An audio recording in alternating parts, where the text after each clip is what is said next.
VPN provides you with tools and information to help you run your business smoothly. Amazon verification. Are you stuck at address verification with your Amazon FBA store? You're not alone. It can feel confusing, frustrating, and let's be honest, like a bit of a roadblock when you think it should be easy. But don't worry, in this video we're breaking down the common challenges sellers face during address verification, and more importantly, how to successfully overcome them. We'll also break down what exactly Amazon is looking for and how to make sure your documents check all the boxes. Let's dive in right away to get you started. Common issues sellers face. Getting through Amazon's verification process can feel like jumping through hoops. Here are some of the most common and avoidable issues that commonly go wrong during the verification process. Mismatched information. Something as small as using ST instead of street can get your documents rejected. Amazon's system is picky. Everything needs to match exactly, down to the tiniest detail. Virtual or non-physical addresses. Amazon doesn't accept PO boxes or certain virtual office addresses. They want a real physical location. Unsupported documents. Using a phone bill or document that isn't in your name might seem like a shortcut, but it's a fast track to rejection. Amazon is strict about documentation. Stick with lease agreements, utility bills, or bank statements that clearly show your legal name and current address. Poor quality uploads. Blurry scans, screenshots, or cropped documents won't work. Amazon wants clean, full-color scans in PDF or JPEG format.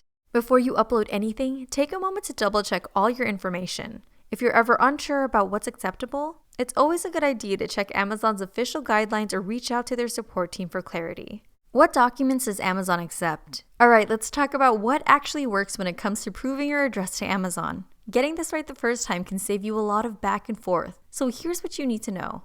Bank statements. These need to be official documents issued by your bank. Usually Amazon looks for a summary of your account activity over the past month. Credit card statements. Your name and address must be clearly listed, and they must match what you've entered in Seller Central. Utility bills. This can include gas, electricity, water, internet, mobile phone, or landline services. The bill should be dated within the last 90 days and clearly show your full name and address. Need a utility bill in your business's name? Stay tuned to learn more about TruLease. Remember, file format matters. Stick to standard formats like PDF, PNG, JPEG, or GIF. Keep your file under 50 MB. And don't use special characters in the file name. Keep it authentic, no screenshots or edited documents. Amazon expects clean, unaltered copies. A color scan of the original is best.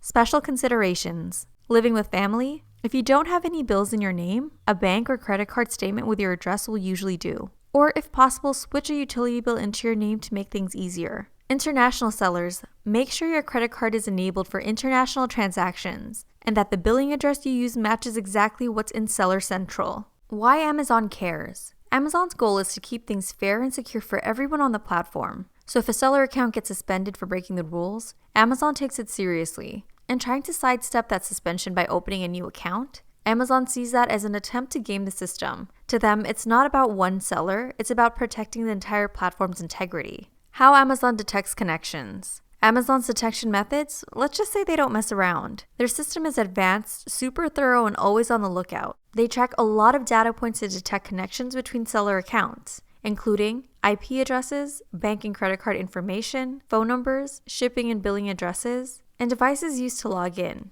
When suspensions happen, even seemingly innocent things like an ex-employee logging in from the same computer you use, or sharing Wi-Fi with someone whose account was previously suspended, can flag your account as linked to that account. Sometimes they'll even include the name or part of the name of the account they believe you're linked to. Now, if that original suspended account gets reinstated, there's a good chance yours could be reinstated as well. But if you're thinking, wait, I've never even heard of that account, don't panic. It's possible Amazon made a connection by mistake. In that case, you need to submit a clear and detailed appeal explaining the situation and proving you're not related. So it's important to be careful about where and how you access your Amazon seller account. A clean, consistent digital trail helps keep your account in good standing. Tips for successfully passing Amazon's address verification. Getting through Amazon's address verification doesn't have to be stressful. The key is being prepared and paying attention to details. Here are some tried and true tips to help you pass smoothly. Keep everything consistent. First things first, again, make sure all the details on your documents perfectly match what's in your Amazon seller account. That means double checking things like formatting, spelling, abbreviations, and even initials. Use a verified physical address. Amazon doesn't allow P.O. boxes. Certain virtual addresses or co-working spaces are on their restricted list. You'll need a legitimate, verifiable US-based physical address. Consider TruLease by VirtualPostMail. If you need a reliable address, TruLease might be worth looking into. They provide a US commercial address in professional office buildings, fully compliant with Amazon's requirements. With TruLease, you get a signed commercial lease agreement, a utility bill in your business name, and a dedicated suite number. Visit our website to learn more about TruLease or watch this video about TruLease next. Only submit accepted documents. Amazon has a specific list of documents they'll accept. Stick to things like utility bills, like water, electricity, or gas, bank statements, and sign lease agreements. Make sure these are dated within the last 180 days, are clear and unaltered. Be smart about where you log in. Avoid logging into your seller account from public Wi-Fi or shared networks, especially if other Amazon sellers use them too.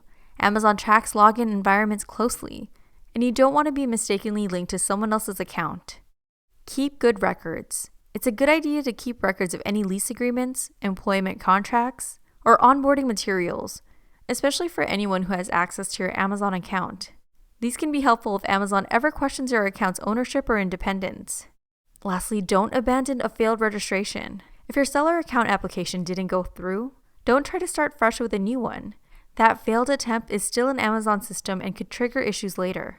Instead, reach out to Amazon seller support to sort things out.